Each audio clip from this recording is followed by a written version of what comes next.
It's Food Brainwash, boosting your cooking knowledge. In today's episode, we're going to be using store-cupboard ingredients to make a pizza.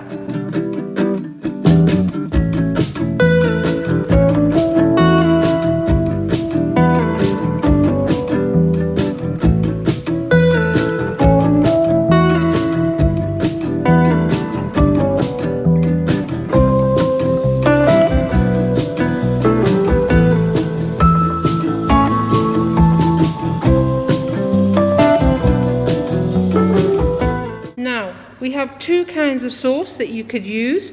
We have tomato puree, which is healthy and just contains salt and tomatoes. This is a jarred pasta sauce. Not the healthiest option, but it'll do in a pinch.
Come with me, we're going to put our pizza in the oven.